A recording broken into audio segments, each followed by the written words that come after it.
Merci. Nous allons lire la parole. C'est en Roi chapitre 12.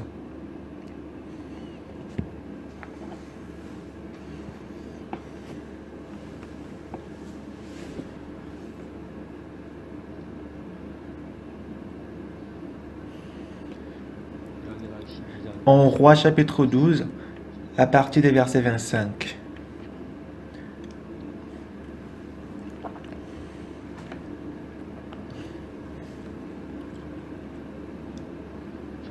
Si vous y êtes, en Roi chapitre 12, verset 25. Jéroboam bâtit Sichem sur la montagne d'Éphraïm, et il y demeura. Puis il en sortit et bâtit Pénuel. Jéroboam dit en son cœur, le royaume pourrait bien maintenant retourner à la maison de David.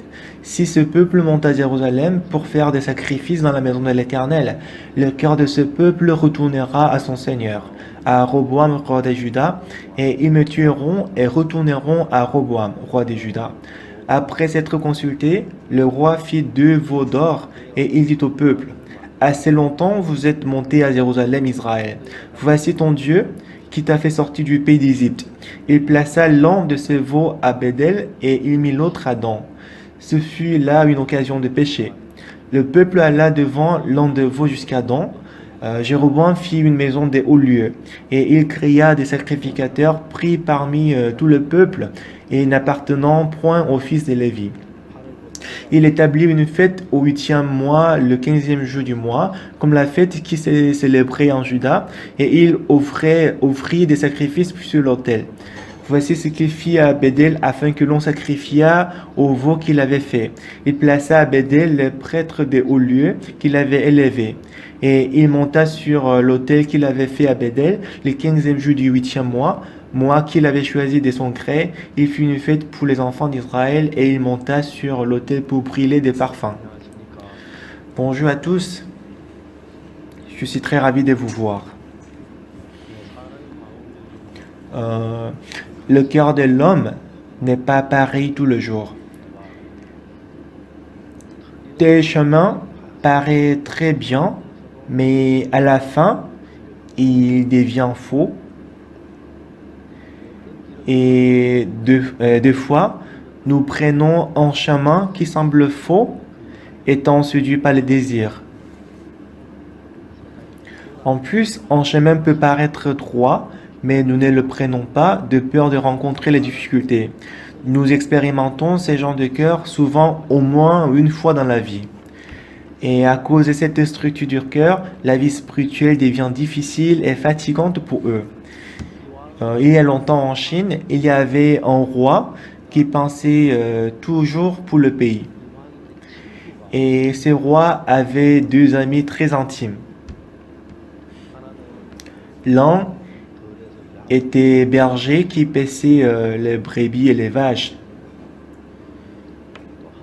Et l'autre, il était un peu particulier car il vivait sur un arbre, du fait que pour lui le monde était très sale et sombre.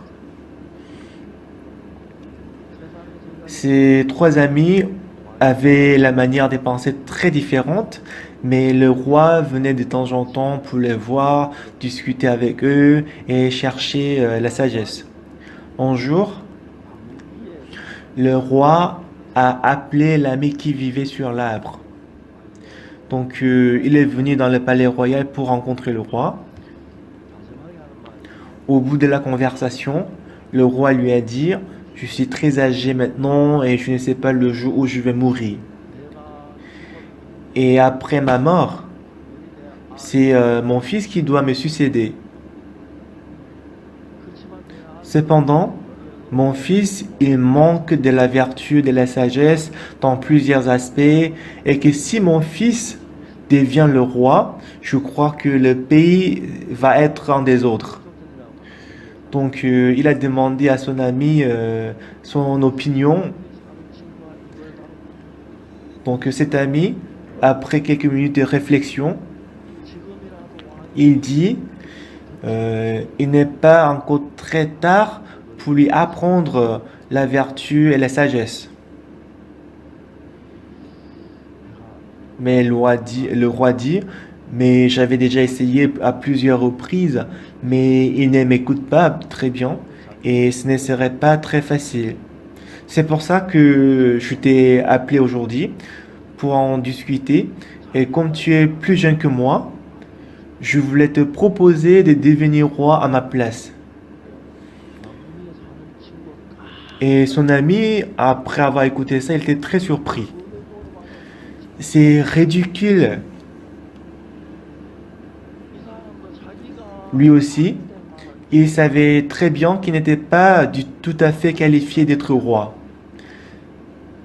Ce n'est pas n'importe qui devient le roi. Donc il a continué de refuser.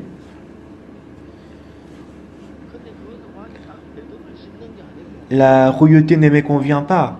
Je ne peux pas devenir le roi. Au lieu de conclure cette affaire-là, cette conversation-là, de son retour à la maison, le roi insistait qu'il réfléchirait encore une fois. Quand il était venu au palais royal au début, il était venu avec un cœur très léger et joyeux, mais de son retour, il avait des sortes du cœur. Non, je ne suis pas digne d'être le roi. Je manque aussi de la vertu. Je ne dois pas monter au trône. Il savait, il savait ce qu'il devrait faire, mais dans un coin de son cœur, il lui disait, le roi t'a dit de réfléchir. J'ai vu beaucoup de monde, mais je n'ai jamais eu un ami comme toi. Je veux que tu deviennes le roi à ma place. Cette parole ne cessait pas de résonner dans son cœur. Non, je ne veux pas devenir roi. Cependant, cette parole est restée dans son cœur continuellement et il est finalement tombé malade. Il était parti d'un cœur joyeux au début, mais il est retourné d'un cœur très souffrant. Sur le chemin de sa maison, il était sur le point de traverser un ruisseau. Il s'est dit non, je ne dois pas rentrer chez moi avec cette pensée. Après que mes oreilles ont écouté cette parole, je suis entré dans la confusion.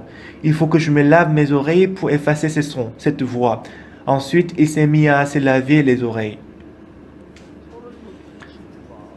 Un autre ami qui était berger, en regardant ce que faisait son ami, qui était en train de se laver les oreilles au lieu de traverser le ruisseau, il s'est dit, qu'est-ce qu'il fait là? Qu'est-ce que tu fais là? Ah, j'étais allé au palais aujourd'hui et la parole du roi m'a rendu malade. Plus précisément, mes oreilles sont malades. Du coup, je suis en train de me laver les oreilles. Donc, qu'est-ce que le roi t'a dit? Il lui a donc expliqué en détail ce qui s'était passé. Le roi, le roi m'a demandé de devenir roi, alors qu'il a un fils. Je pense que je ne le mérite pas, mais en côté de mon cœur me dit le contraire. C'est pourquoi je suis en train de me laver les oreilles. À l'écoute de ces paroles, l'ami qui était berger, il était très mis en colère et il a dit, mais il ne faudra pas te laver ici, parce que c'est ici que mes vaches boivent. Si tu te laves les oreilles sales ici, où est-ce que je vais amener mes vaches pour les faire boire? Il faut arrêter immédiatement. Ensuite, son ami a crié. Bah, c'est intéressant, n'est-ce pas? C'est une histoire un peu intéressante. En fait, des fois, il y a des voix qui entrent en l'homme par les oreilles et ces voix séduisent l'homme.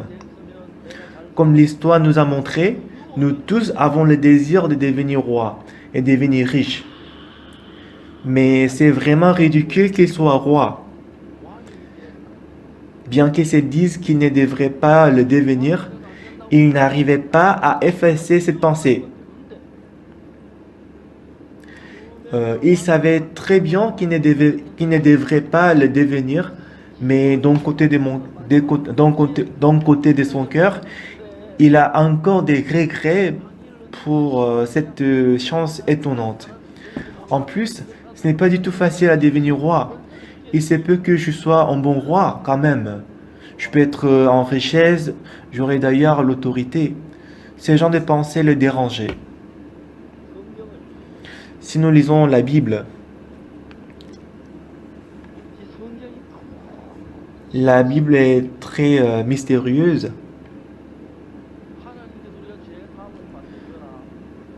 Euh, En fait, ce n'est pas les gens qui sont intelligents, qui sont sages, qui peuvent mener la vie spirituelle, qui peuvent avoir la foi. Ce n'est pas eux ceux qui peuvent recevoir le salut. Bien que nous soyons très stupides, bien que nous soyons très insensés, mais si nous acceptons simplement la parole dans le cœur, si nous y croyons, si nous y croyons, on peut recevoir la rémission du péché, on peut recevoir la sainteté de Dieu, on peut recevoir également la bénédiction de Dieu et qu'on peut vivre dans la gloire de Dieu.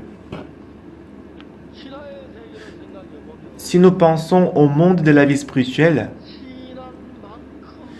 il n'y a rien qui est plus facile que la vie spirituelle. Mais pourquoi les gens ils trouvent la vie spirituelle difficile? En fait, si Dieu nous dit quelque chose, on doit croire en tant que tel. Mais il y a toujours Satan qui trompe le cœur de l'homme. On sait très bien que c'est faux, ce n'est pas bien. Mais Satan, il nous donne une séduction, une tentation dans notre cœur. Et il nous donne la pensée que si nous suivons cette tentation, il paraît qu'on va être très joyeux, très heureux. Non, non, non, je ne dois pas le suivre. Nous sommes toujours séduits par Satan. Si nous voyons Jean chapitre 8, il y a la femme adultère. Si nous lisons cette histoire, une femme a été surprise en flagrant délit d'adultère. À l'époque, tout le monde savait très bien que si on est surpris en flagrant délit d'adultère, on devait être lapidé. Mais la femme, elle savait très bien que moi, je ne dois pas coucher, je ne dois pas me coucher avec, je ne dois pas coucher avec lui, je ne dois pas commettre l'adultère. Non, non, non. Mais elle avait la tentation dans son cœur que j'ai l'impression que je vais être très heureuse si je peux dormir avec lui. Peut-être elle peut penser que la tentation n'était pas très forte. Mais vous savez, la personne qui donne la tentation, c'est Satan. Et Satan, il est plus intelligent que nous. Donc, si nous tombons dans le monde de la pensée, et quant à nous, cette pensée semble très insignifiante, très faible, mais on va être conduit par cette pensée. C'est ainsi que, enfin, si nous suivons cette pensée, on va perdre la vie très précieuse, on va être maudit, on va être détruit. J'ai déjà passé 50 ans dans l'évangile et depuis que j'ai reçu le salut et jusqu'à présent, j'ai rencontré beaucoup de gens et il y a plusieurs personnes que moi je ne peux pas oublier dans mon cœur.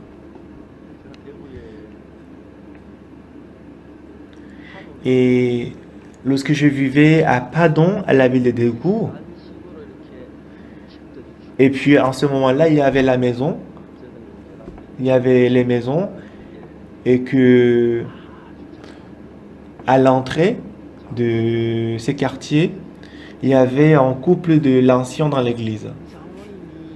Et cet ancien,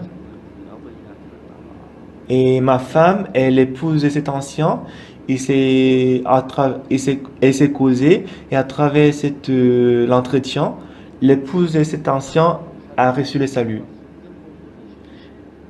Et après elle, même l'ancien aussi, il a reçu le salut. Donc après qu'il a reçu le salut, il m'a demandé de venir une fois par semaine pour conduire l'étude biblique. Donc je suis allé chez lui chaque jeudi Et en ce moment-là, on était très pauvres. Mais lui, il était vraiment riche. Il avait le climatiseur et toujours après l'étude biblique, il avait préparé les bananes pour me donner. Et que toujours à la fin de l'étude, il m'a donné une enveloppe dans laquelle il y avait 3 dollars, 4 dollars. Mais en fait, son beau-fils avait le même âge que moi.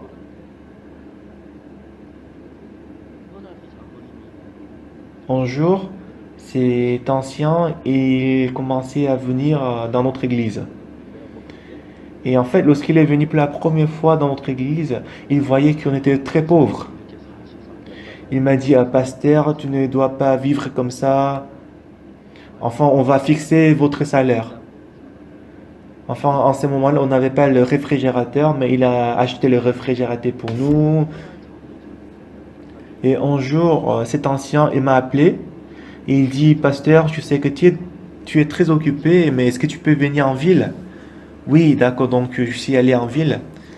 Et nous, on a mangé le déjeuner. Et après, et il m'a dit, pasteur, je vais te montrer quelques terrains. Pasteur, c'est le terrain qui est là est mieux ou bien le terrain qui est d'autre côté est mieux? Mais en fait, moi, je vais vous donner le terrain. Et sur ce terrain, on peut construire la chapelle et que je vais t'aider, pasteur, pour bien mener le ministère. Ben en fait, jusque-là, j'étais très pauvre, j'étais toujours en difficulté, mais lorsque j'ai écouté cette histoire, j'ai ressenti comme si j'étais en train de rêver. Enfin, il m'a demandé de choisir le terrain, mais je lui ai dit, tout le terrain est bon. Mais il dit, non, il faut choisir quand même, pasteur, il faut choisir ce que tu veux. Et puis il m'a dit, pasteur, pasteur, je vais te rendre le meilleur pasteur de notre pays. Je vais t'envoyer aux États-Unis pour les études et je vais te soutenir. De toute façon, lorsque je repensais à ma vie, il y avait personne qui était vraiment pour moi comme lui.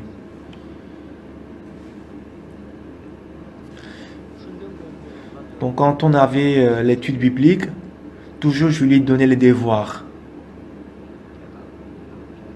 Enfin, je lui ai demandé de lire un passage et puis je lui ai demandé de donner les témoignages la semaine suivante. Et en fait, ainsi on a fait l'entretien toutes les semaines, on était vraiment proches. Mais un jour, mais moi je pensais, je réfléchissais que lui il était ancien d'une grande église à Daegu, mais il était devenu ancien avant de recevoir le salut. Donc il n'était pas vraiment ancien. Donc moi je me disais que ce serait bien qu'il abandonne cette position de l'ancien et après par la grâce de Dieu peut-être il peut devenir ancien, le vrai ancien. Donc j'ai dit, il avait à peu près 60 ans en ce moment-là et un jour je suis allé chez lui et je lui ai dit que frère, avant que tu reçoives le salut, tu étais nommé ancien, du coup tu n'es pas vrai ancien. Moi, je veux que toi, tu deviennes le vrai ancien devant Dieu.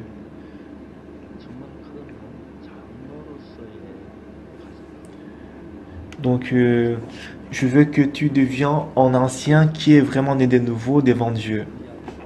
C'est ce que je lui ai dit. Et après, il a tenu ma main et il était sur le point de pleurer. Et il me dit, pasteur, moi jusqu'à présent, j'ai rencontré plusieurs pasteurs, mais je n'ai jamais rencontré un pasteur qui m'a aimé autant que vous. C'était pas vraiment facile pour vous de me dire ça, n'est-ce pas? Donc c'est pas, je sais que c'est pas vraiment facile de me dire ça. Donc pasteur, je suis vraiment reconnaissant. Je suis très reconnaissant de m'avoir dit ça. Donc moi, j'étais très reconnaissant parce que l'ancien, il me comprenait Donc j'étais aussi reconnaissant et c'est ainsi que après je suis rentré à la maison. Et dès que je suis retourné à la maison, son épouse m'a appelé. Pasteur, c'est grave.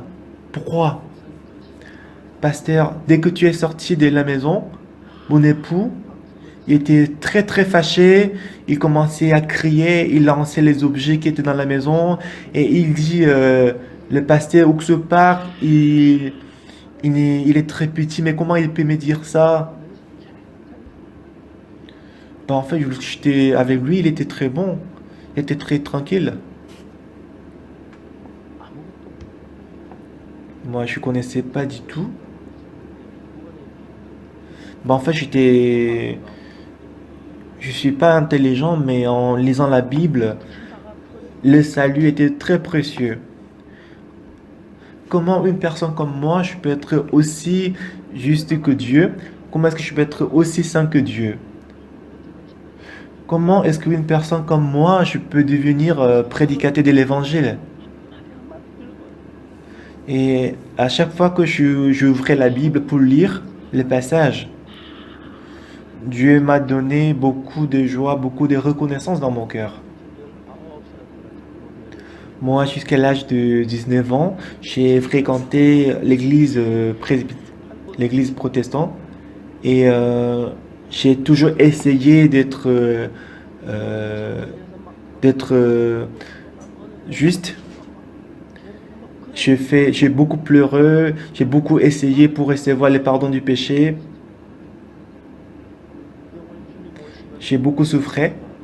Et moi, je me disais que peut-être je ne pourrais jamais recevoir le salut. Et si Jésus-Christ revient, j'étais sûr que j'allais en enfer.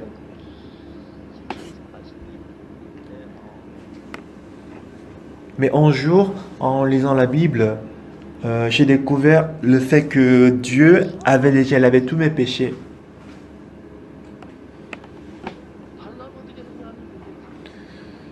Je ne sais pas comment les autres pensent à ça. Donc pour moi, le salut était plus précieux que le monde entier. Donc depuis que j'ai reçu le salut, j'ai toujours porté la Bible dans ma main. Le matin, lorsque je me réveillais, j'avais la Bible dans ma main, j'ai lisé la Bible jusqu'au soir et j'étais tout le temps reconnaissant. Et souvent, je dormais avec la Bible dans mes bras. Sauf le temps de me laver, sauf le temps de me doucher, je n'ai jamais lâché cette Bible.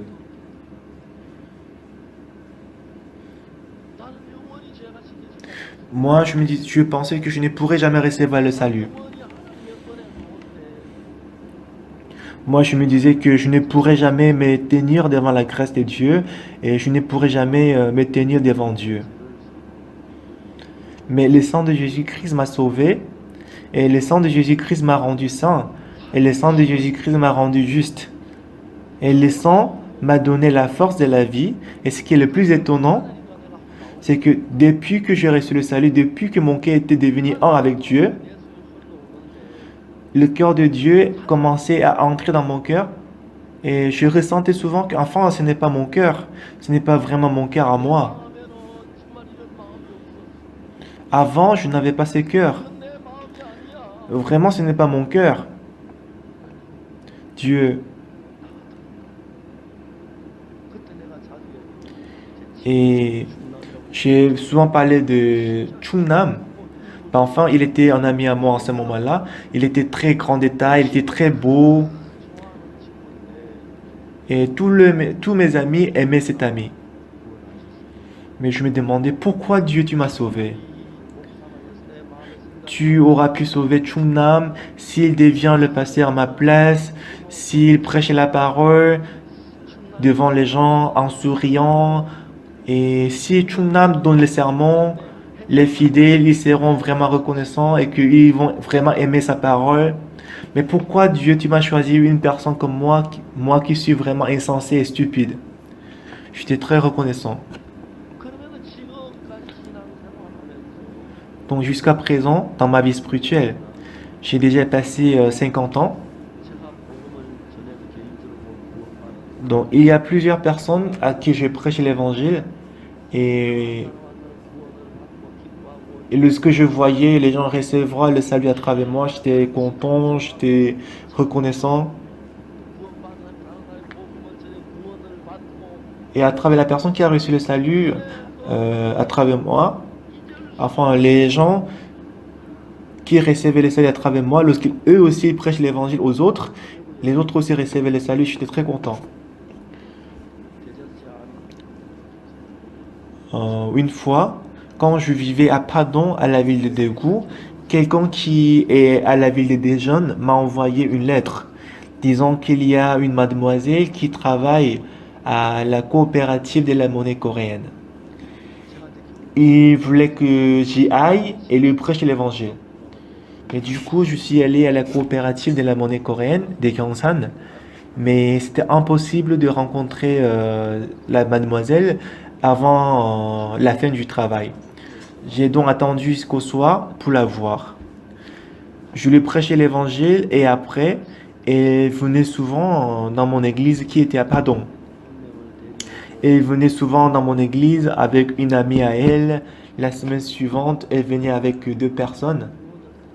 Ainsi, les gens qui travaillaient à la coopérative de la monnaie coréenne ont commencé à recevoir le salut l'une après l'autre.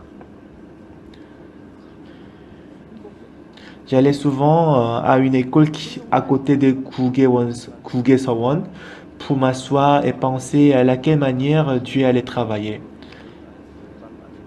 Les sœurs recevaient le salut l'une après l'autre. Après l'étude biblique avec les sœurs auprès de la coopérative de la monnaie coréenne, j'ai retourné à la maison à pied jusqu'à la station du bus et j'ai souvent regardé les étoiles dans les cieux et j'étais très reconnaissant.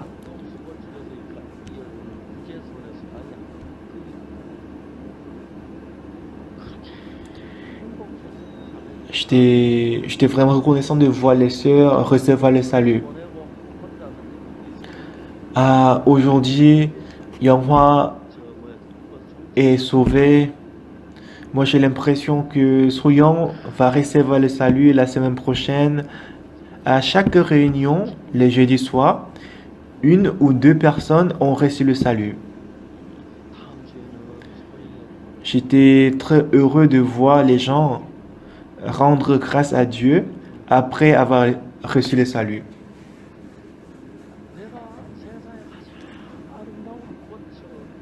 Ainsi, mon cœur s'est approché de plus en plus avec le cœur des frères et des sœurs qui ont reçu le salut.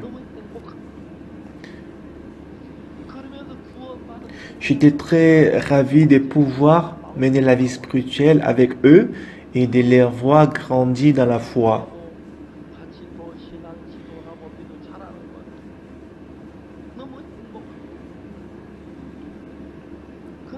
Mais, mais Satan travaillait aussi dans le cœur de tout le monde. Il plantait la méfiance dans le cœur de frères et de sœurs et il trompait les gens pour suivre la tentation. Il a empêché les gens de mener la vie spirituelle.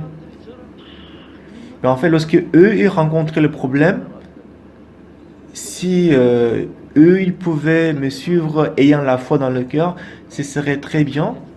Mais eux, ils pensent que ce serait mieux que je suive ma pensée, la tentation. En suivant leurs pensées, l'une après l'autre, ils quittaient l'église. Et moi, en les voyant, j'étais très triste. Et un jour, je suis allé à sa maison à Padon. Et là, il y avait un pasteur d'une grande église. Et j'étais assis avec lui, on s'est causé. Et c'est lui, il a dit, ancien, ancien, je viens de prier pour toi pendant une semaine en gênant. Ancien, venez à notre église.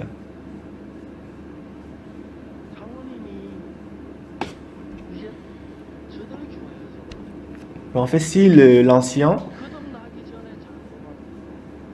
en fait, l'ancien, il est devenu l'ancien avant de recevoir le salut. Bon, si il peut devenir le vrai ancien, enseigneur, après avoir reçu le salut, qu'est-ce qu'il est bon? Donc, lorsque cet ancien écoutait la parole de ses pasteurs d'une grande église, il voyait que l'église de ses pasteurs, c'est très pauvre, très petit, mais lorsqu'il écoutait sa parole, il était séduit, il était tenté par cette parole. En fait, je n'ai jamais vu une personne qui m'a aimé autant que lui. Moi aussi, je les aimais beaucoup. Et en ce moment-là, j'avais 30 ans. Donc, j'ai pensé souvent que si je l'ai rencontré à mon âge maintenant, comment j'aurais conduit cette personne?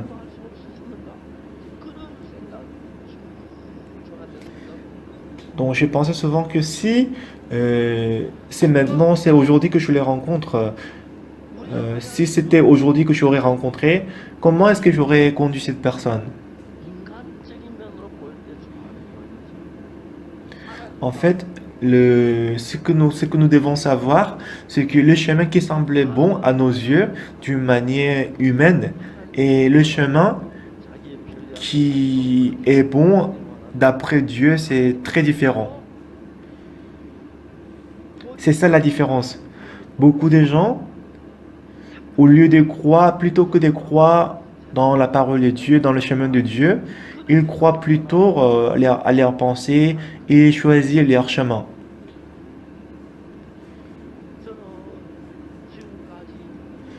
Moi, jusqu'à présent, j'ai vu beaucoup de frères et de sœurs recevoir le salut, mais Satan, pour nous empêcher de prendre le chemin de la foi, des fois, il nous donne la tentation, il nous montre le chemin sombre, il nous montre le désespoir pour ne pas suivre la parole de Dieu. Une fois, j'ai dit ça, que Saül, il est mort. Et Saül, il est mort, et Saül avait un fils qui s'appelait Ishiboshet. Et en ce moment, le chef d'armée était Abnel. Et Abnel, il savait très bien que Dieu avait établi David comme roi. Mais au nom de chef d'armée, Abnel a établi Ishboshet comme le roi. Et après la mort de Saül, le Ishboshet, il a succédé à son père. Mais le roi Ishboshet, il ne pouvait pas négliger Abnel. Mais puisque Abnel était le chef d'armée, c'est lui qui avait nommé le roi. Mais si on voit la conséquence, Abnel il est mort, Ishboshet il est mort. Pourquoi? Parce que eux ils faisaient partie de Saül. C'était le chemin que Dieu avait abandonné. Parmi les serviteurs de David, il y avait l'archien Ishaï, il y avait aussi Achitophel. L'Achitophel il était sage, même l'archien Ishaï aussi il était sage. Lorsque Absalom était contre le roi David, presque tout le peuple d'Israël il était, il était pour Absalom. Donc Achitophel aussi, il s'est rangé du côté d'Absalom et il s'est levé contre David alors que l'archien Hushai, il était toujours resté du côté de David. Mais Dieu, il était pour l'archien Hushai et Dieu, il a battu Achitophel. Qu'est-ce qui s'est passé après? Achitophel, il est retourné à la maison, il s'est pendu et s'est suicidé. Mais en fait, d'une manière humaine, avec les perspectives humaines, c'était mieux pour Achitophel de se ranger du côté d'Absalom. Mais ce qui était plus important, c'est que Dieu, il est pour qui et Dieu, il est contre qui? Dieu, il disait souvent que vos yeux sont différents de mes yeux, ce que vous voyez est différent de ce que je vois. Même si vous pensez que c'est très bon, vous devez abandonner ça et vous devez suivre la parole de Dieu et puis vous devez ouvrir la Bible pour découvrir la volonté de Dieu. Moi, c'est comme ça que je pense, mais Dieu, comment tu en penses?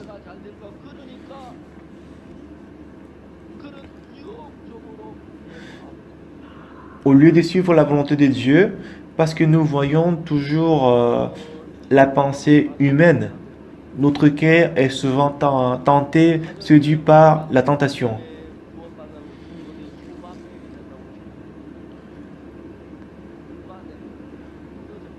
Mais si on voit le livre des Actes à Jérusalem, il y avait beaucoup de gens, plus de 10 000, des milliers de personnes qui ont reçu le salut. Mais après quelques instants, la plupart des gens, ils ont perdu la foi. Mais enfin, Satan travaille pour détruire la foi. Les gens, ils choisissent la méthode humaine au lieu de choisir la foi.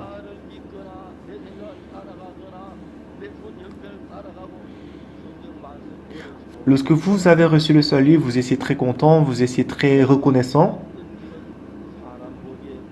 mais mais ayant confiance dans votre cœur et en suivant la bonne situation, vous vous éloignez de la parole automatiquement. La parole dit que telle voie paraît droite aux yeux de l'homme, mais son issue, c'est la mort. Bien-aimés, nous avons reçu le salut à travers le sang de Jésus-Christ. Et si on veut prendre ce chemin, c'est le chemin très étroit et petit. C'est un chemin où on ne peut pas négocier avec les gens du monde. En fait, il paraît que le chemin de Dieu paraît très difficile et fatigant, mais ce qui est sûr, c'est que le chemin de Dieu, à la fin, c'est le chemin de la bénédiction, alors que le chemin de l'homme, d'une manière humaine, il paraît très bon, mais c'est un chemin qui nous conduit à la destruction. Le fils de David, Salomon, lorsqu'il est devenu le roi d'Israël, il a construit le temple à Jérusalem. Lorsque Salomon a construit le temple, il adorait Dieu très sincèrement, mais après avoir construit le temple, lorsqu'il a eu la paix dans son pays, il commençait à prendre la femme païenne parce il était devenu très arrogant, orgueilleux. Il avait à peu près 1000 femmes.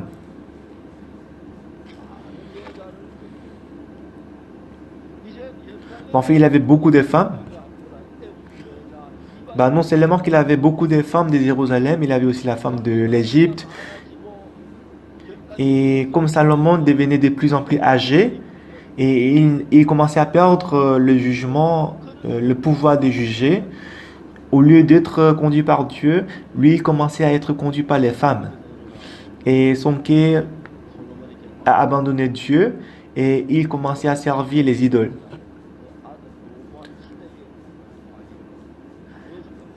Alors Dieu, il voulait pas continuer la royauté de Salomon.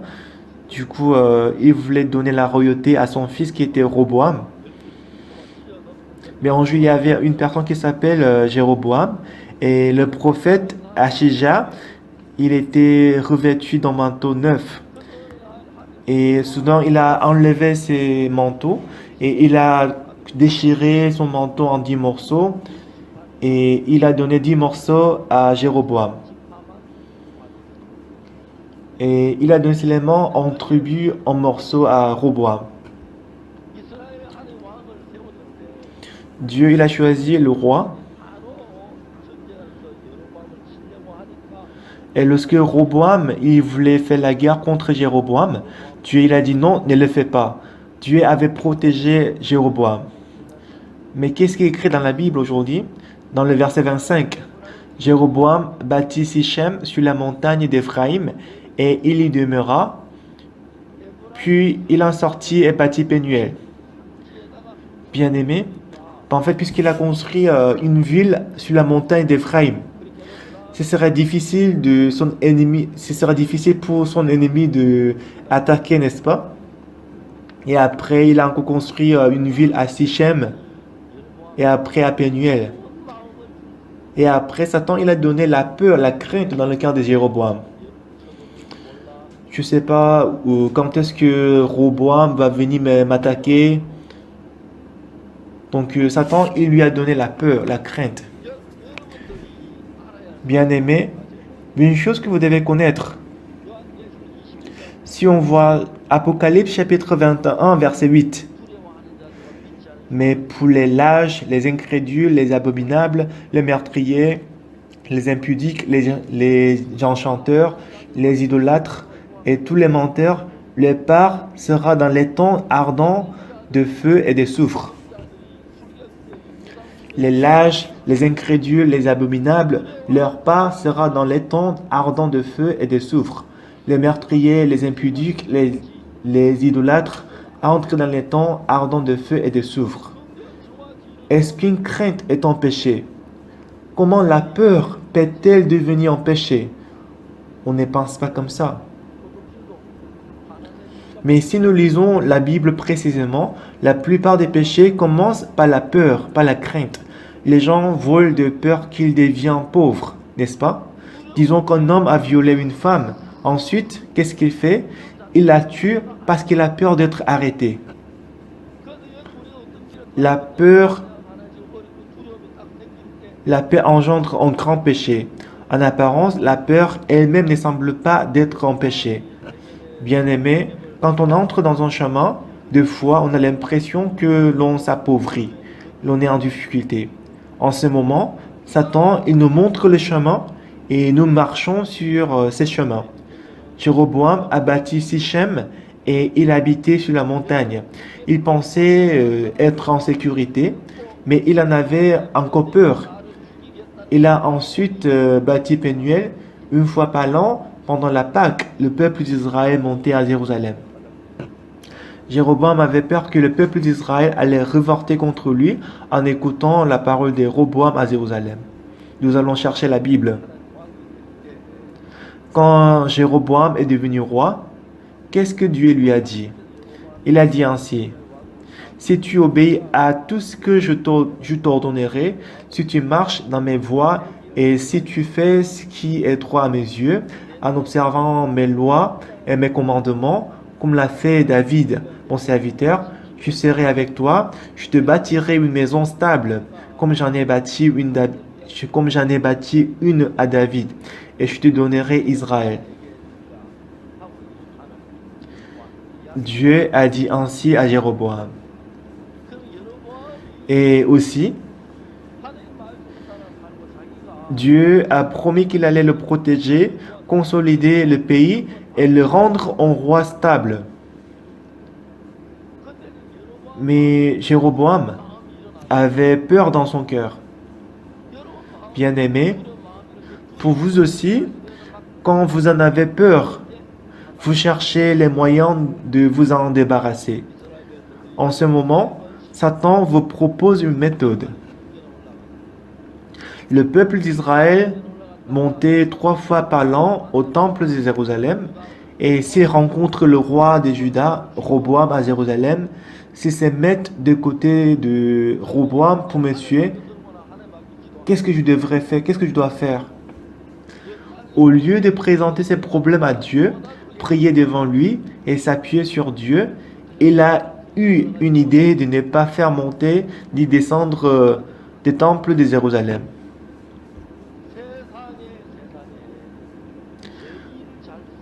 Qu'est-ce que je dois faire pour empêcher le peuple d'Israël de monter à Jérusalem? Ah oui, c'est vrai, je dois fabriquer le veau d'or. Si je fabrique le veau d'or, il va plus monter au Jérusalem, il va adorer le veau d'or. C'est ainsi que je vais consolider mon pays.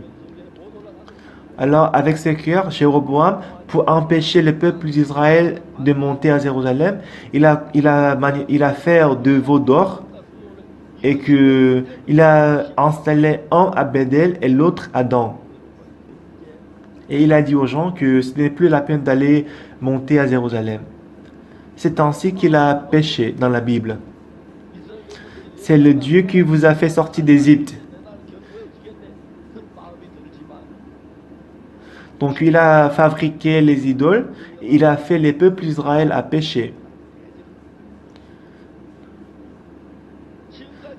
Si le peuple d'Israël ne monte pas à Jérusalem, on peut bien vivre, je vais être stable et que je vais rester en paix. C'était la pensée qu'il avait, mais en réalité, cette pensée était vraiment contre Dieu. C'était quelque chose qui s'élevait contre Dieu. Jusqu'à présent, j'ai vu beaucoup de frères et de sœurs qui ont reçu le salut et qui étaient très contents. Et beaucoup de gens, lorsqu'ils écoutaient l'évangile, étaient très contents, ils pleuraient même, ils versaient les larmes. Mais lorsqu'ils veulent prendre le chemin de la foi, il y a toujours la difficulté, il y a toujours le fardeau. Bon, en fait, pourquoi il y a les difficultés? Pourquoi est-ce qu'il y a le fardeau?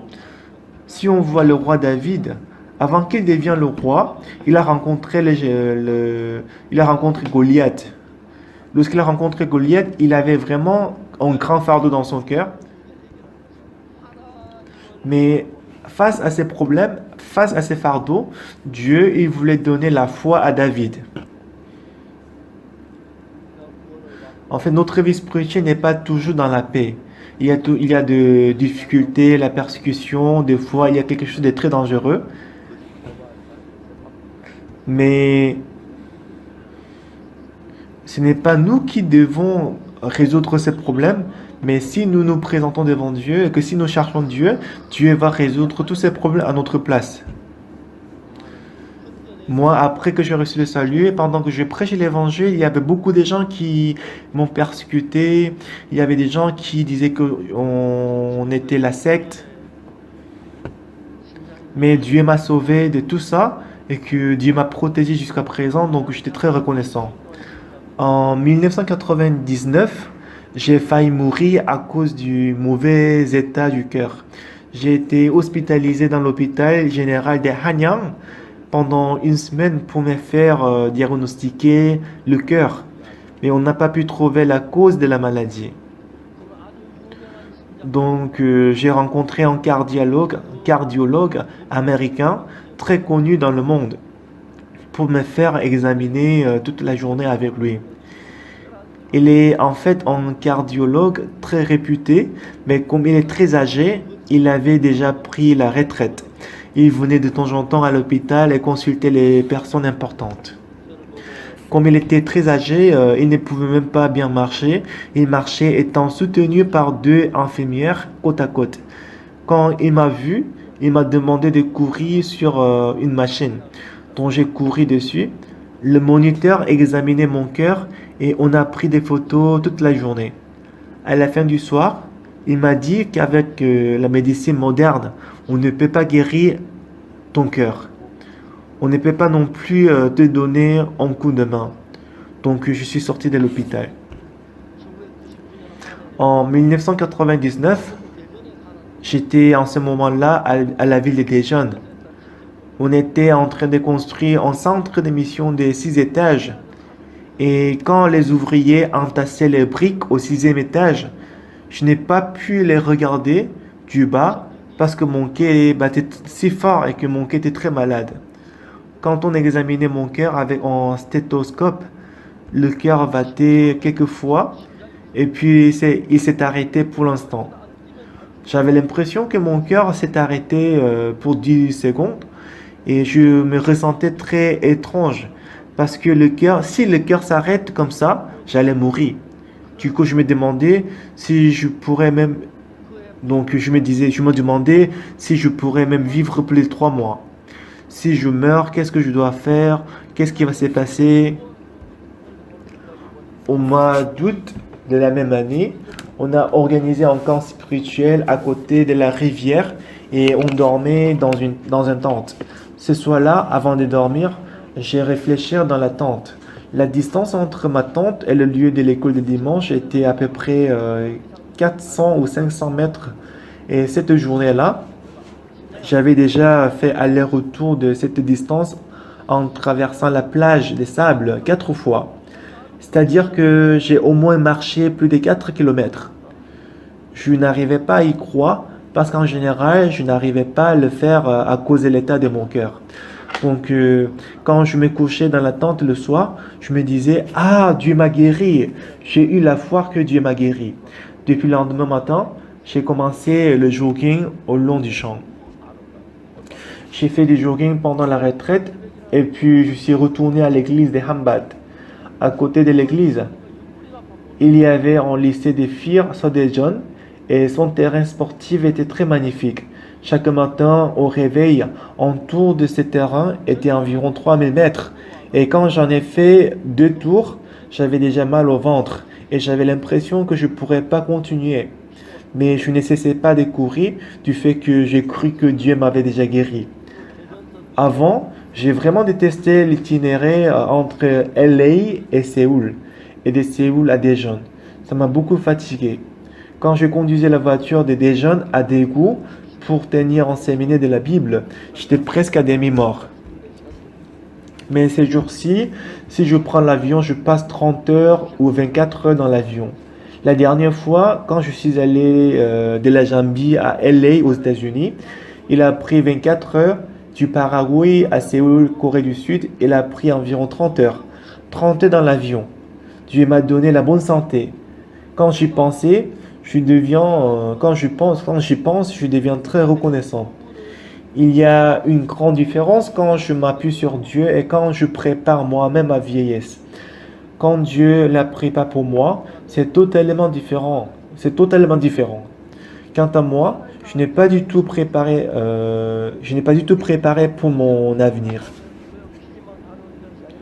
J'étais reconnaissant que Dieu m'ait protégé et cette fois-ci, pendant le voyage à Fiji, on n'était pas resté à Fiji seulement, mais on a pris plusieurs vols, plusieurs voitures et on a rencontré le Premier ministre, le président. On passait le temps très chargé. Les autres qui m'accompagnaient sont tous tombés malades, sauf moi. Je me disais, comment on peut être fatigué, malade en prenant plusieurs vols. Bah, étant assis, si on a sommeil, on peut dormir, on peut boire des coca, manger le bibimbap au déjeuner, lire la Bible, prier et puis dormir encore. Si on s'ennuie, on peut regarder un film, bien-aimé. Si vous confiez votre vie entre les mains de Dieu et laissez Dieu vous diriger, c'est ce qui est le plus sécurisant et c'est le meilleur.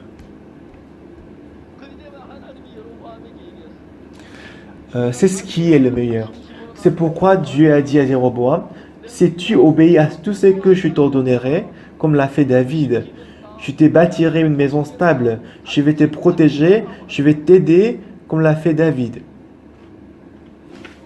Cependant, Jéroboam avait peur. Donc il a bâti une ville à Sichem, sur la montagne d'Éphraïm. Il a bâti une ville au sommet de la montagne pour être plus sécurisé. Mais il en avait toujours peur. Du coup, il a encore bâti à Pénuel. Malgré cela, la peur ne disparaissait pas. Pendant la Pâque, le peuple montait au temple de Jérusalem, mais Jéroboam pensait que s'il rencontre Roboam et qu'il se range du côté de Roboam, ils vont sûrement venir me tuer.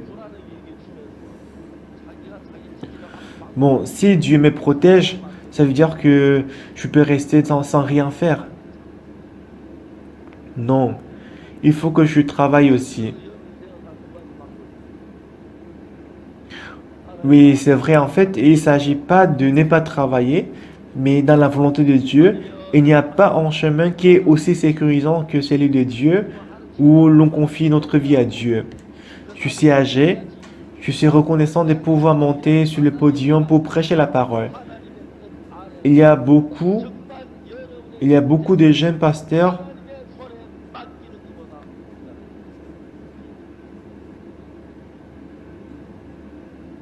et en fait, je suis âgé maintenant, je suis très âgé.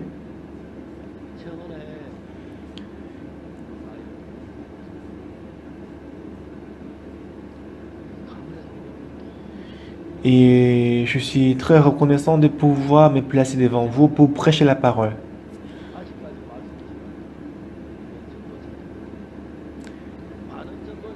Et, et aujourd'hui, il y a beaucoup de jeunes pasteurs qui sont rusés.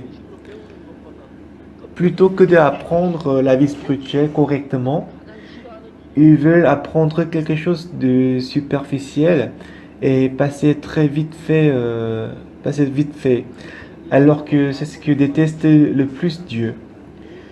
Bien qu'elle semble plus facile et confortable, ce n'est pas la foi, mais c'est le projet de Satan. On ne croit pas que Dieu nous protège.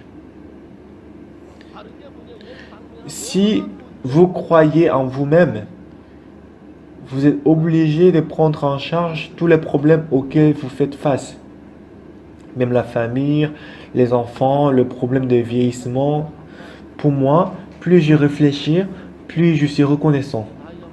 Parce que même si je suis un peu âgé, Dieu m'a accordé la bonne santé pour pouvoir prêcher la parole. Et tout récemment, Dieu ouvrait la porte de prêcher l'évangile.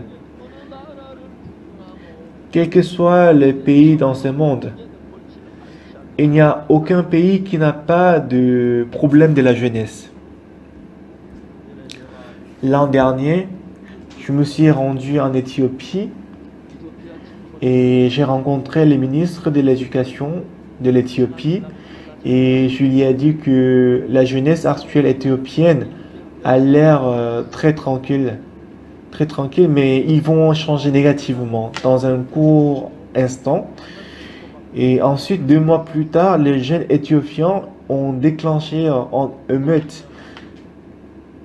Et comme quoi, ils ont brûlé une usine où 3000 ouvriers travaillaient. Et puis, beaucoup de gens ont été tués. À la suite de cet incident, j'ai revisité l'Éthiopie et le ministre m'a ramené au Premier ministre. Le Premier ministre nous a demandé de conduire les jeunes Éthiopiens en disant que le gouvernement ferait tout pour nous aider, par exemple donner les terrains. Il nous a déjà donné un immeuble de 1000 mètres carrés. Dieu a ouvert le chemin en sorte que nous puissions prêcher l'évangile. En Éthiopie, il y a une station de télé qui s'appelle El Shada. La dernière fois, j'y étais allé pour passer l'entretien dans une émission et j'étais surpris de savoir qu'il y avait à peu près 35 millions de téléspectateurs de cette émission. Après l'entretien dans cette émission, d'innombrables lettres ont été envoyées par le téléspectateur pour savoir quand est-ce qu'on peut se rencontrer, quand est-ce qu'on peut quand est-ce que vous tenez les séminaires. Et ils ont aussi demandé de diffuser les sermons périodiquement dans la télé. Donc on est en train de préparer ça. Dieu m'a accordé beaucoup de grâce alors que je suis rien. Quand je dirige ma vie et quand Dieu dirige ma vie, c'est incomparable. Si vous voulez conduire votre vie, vous devez utiliser votre propre moyen, tandis que si vous confiez votre vie à Dieu, il faut abandonner votre moyen et laisser Dieu travailler pour vous. Vous vous êtes encore attaché à votre méthode. Et bien qu'il ne soit pas parfaite, vous ne l'abandonnez pas. Il y a beaucoup de gens qui tiennent leurs propres moyens et la méthode de Dieu. Et il y a beaucoup de gens qui abandonnent la méthode de Dieu. Mais si vous lâchez votre main et prenez la main de Dieu, la faiblesse, la rancune ne sont pas du tout problématiques. Je suis très faible, je n'ai rien du tout, mais si je découvre Dieu et quand je reçois le salut à travers le sang de Jésus-Christ, je vais me rendre compte que ce que je fais jusqu'à maintenant est très sale, impur. Ensuite, je vais abandonner mes moyens et me rapprocher du côté de Dieu. De ces moments, je pourrais voir que Dieu me protège dans toutes les situations. Bien-aimé, l'argent, l'autorité, la force ont des limites. à vous protéger. Cependant, si Dieu vous protège, je suis sûr qu'il n'y aurait pas une vie aussi bien, aussi sécurisée que celle que Dieu nous donnerait. C'est pourquoi Satan fait en sorte que vous ayez peur dans votre cœur. Il vous donne d'ailleurs la pensée que Dieu ne va pas travailler ni vous aider. Ensuite, il vous donne la pensée de suivre la méthode humaine. Malheureusement, Jéroboam n'a pas accepté la parole de Dieu qui a dit qu'il allait le bénir s'il accepte justement le chemin précieux de Dieu. Il a abandonné le chemin de Dieu, il a voulu se protéger par les méthodes humaines. Il avait peur que si le peuple montait à Jérusalem, il allait se ranger du côté des Roboam. Du coup, il l'a empêché d'y monter. Comment est-ce que je peux les empêcher d'y aller? Satan lui a donné la sagesse. Ah, si je fabrique le veau d'or, ils ne vont pas y aller. Donc, il a conduit le peuple d'Israël d'adorer les veaux d'or. Et à cause de ça, Jéroboam était maudit. Si nous lisons en Roi des rois, Jéroboam est devenir l'exemple de la malédiction. En fait, au début, il a reçu beaucoup de grâces de Dieu. Il a été nommé en tant que le roi à travers Dieu. Et il lui a dit que si tu m'obéis comme David, je vais te bénir, je vais te donner une maison stable. Mais dans son cœur, il avait peur. Ce qui fait qu'en fait, à la fin, il a fabriqué les veaux d'or. Et après, il a dit aux gens que c'est les veaux d'or qui vous ont fait sortir de l'Égypte. Il a mis un à Bédel et l'autre à Dan. Il a fait du mal de faire adorer les veaux d'or, le peuple d'Israël. Parmi les rois d'Israël, quand on parle d'un roi qui était maudit, on parle souvent de Jéroboam. De même, pour nous faire abandonner la foi, Satan, il nous donne la méfiance. Il nous donne la méfiance par rapport à Dieu et par rapport à l'Église. Il nous trompe. Et comme Jéroboam, il y a beaucoup de gens qui perdent la foi et qui sont détruits. Bien-aimés, si Jéroboam avait abandonné les méthodes humaines, s'il avait servi Dieu à chaque fois qu'il rencontrait les difficultés, s'il avait fait confiance en Dieu, il serait très très heureux.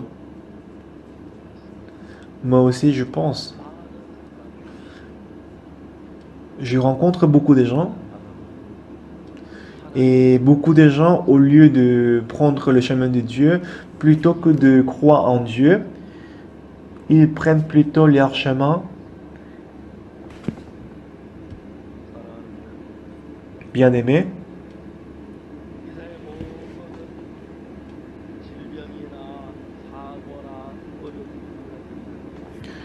toutes les maladies, tous les problèmes, de toutes les situations très dangereuses, la seule personne qui peut vous protéger, c'est Dieu. C'est impossible de croire dans le monde et en Jésus-Christ en même temps. C'est impossible de croire dans votre pensée et croire en Jésus-Christ. Les gens qui sont sages, ils ont abandonné leurs méthodes, leurs moyens. Au début, la veuve s'arrêta, elle avait une poignée de farine, elle avait l'espoir en elle-même. Mais après avoir écouté la parole de Dieu, elle a abandonné sa méthode à elle. Elle a préparé les gâteaux et qu'elle en a donné aux serviteurs de Dieu. Et après avoir donné le pain aux serviteurs de Dieu, quelle que soit la famine, elle a pu surmonter la famine, elle a reçu la grande bénédiction, et non seulement elle, tous les membres de sa famille, ils ont reçu la même grâce qu'elle. Si la veuve Sarepta avait choisi son chemin, sa méthode, si elle n'a pas donné une poignée de farine au serviteur, si elle avait justement mangé avec son fils, elle serait sûrement mort, et le membre de sa famille aussi sera mort. Satan, il nous trompe, il nous séduit, il nous trompe, il nous dit que il vaut mieux de croire à votre méthode que de croire en Dieu. En fait, le capitaine Naaman aussi, en fait, Naaman, il n'a pas été guéri par ses méthodes, par ses œuvres, mais il n'a fait d'autre chose que se laver justement dans la rivière Jourdain. Comme Dieu, il a guéri le lépreux Naaman, non à travers les méthodes du monde, votre méthode, mais à travers les méthodes de Dieu. Dieu vous a rendu les enfants de Dieu et Dieu vous a rendu le peuple de Dieu et Dieu veut prêcher l'évangile jusqu'à l'extrémité de la terre à travers vous. Vous êtes les enfants de Dieu nés de nouveau. Satan désormais, il utilise tous les moyens pour vous tromper, pour vous donner la méfiance, pour vous faire vous méfier des serviteurs de Dieu, et vous fait vous méfier de l'Église. Mais les gens sages, ils ne vont pas être trompés par Satan, mais les gens stupides, ils vont justement se confier en eux-mêmes, ils vont être trompés, ils vont s'éloigner de Dieu et qu'ils vont rencontrer la destruction comme Jéroboam. Et tous les membres de sa famille vont être détruits. Bien-aimés, j'espère que vous tous, vous allez recevoir la grâce. Vous tous, vous avez déjà reçu la rémission du péché. Vous êtes les enfants de Dieu. Des fois, vous faites les heureux, mais Dieu vous aide et Dieu vous accorde la grâce. Ne prenez pas votre chemin, ne trahissez pas le chemin de Dieu, mais Dieu, il est vivant, Dieu travaille pour vous. Prêchez l'évangile, donnez le temps à Dieu. Donnez votre cœur à Dieu.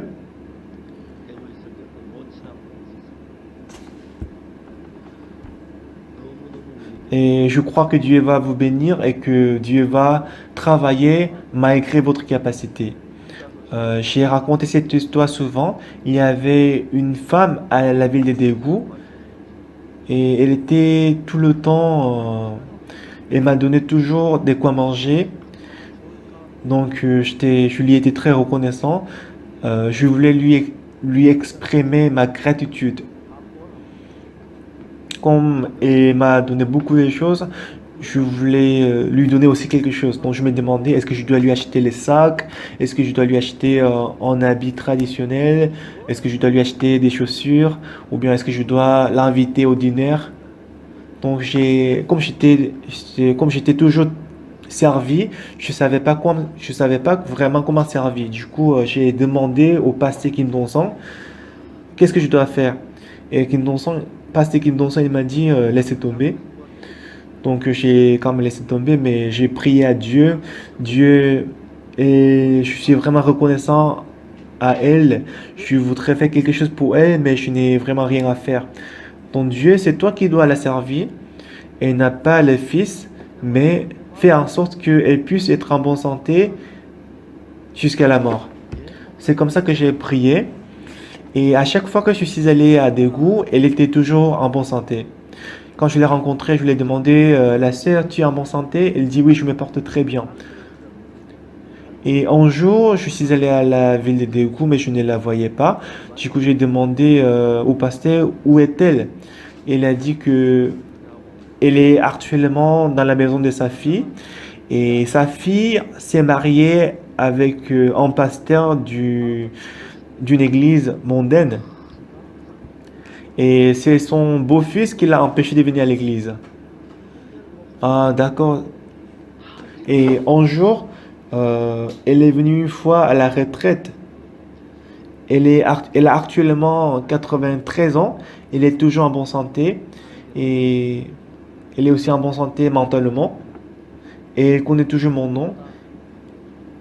Et en voyant cela, j'étais très reconnaissant et joyeux. En fait, il faut confier votre vieillissement, votre troisième âge à Dieu. Si vous confiez votre vie à Dieu, si vous confiez vos enfants à Dieu, c'est vraiment parfait. Les gens, ils rencontrent les difficultés parce que eux, ils ne croient pas en Dieu, s'occuper de ses enfants et ses difficultés. C'est pour ça qu'ils sont en difficulté. Dieu, il voulait aider Jéroboam. Et Dieu, c'est Dieu qui a établi Jéroboam comme roi d'Israël. Mais lui, puisqu'il voulait protéger sa royauté lui-même, il a fabriqué les veaux d'or et il était contre Dieu, il a été maudit. Il a abandonné la bénédiction de Dieu. Les frères et les sœurs de l'Église, abandonnez votre méthode, mais appuyez-vous sur Dieu. Confiez votre troisième âge, la famille, les enfants aux mains de Dieu. Si vous abandonnez votre chemin, je crois que Dieu va vous bénir et que Dieu va apporter beaucoup de fruits à travers vous. On ne sait pas jusqu'à quand vous allez vivre, mais j'espère que vous allez donner votre vie à Dieu et lorsque vous servez Dieu, vous recevrez la grande bénédiction. Donc on va prier, on aura le temps de prier.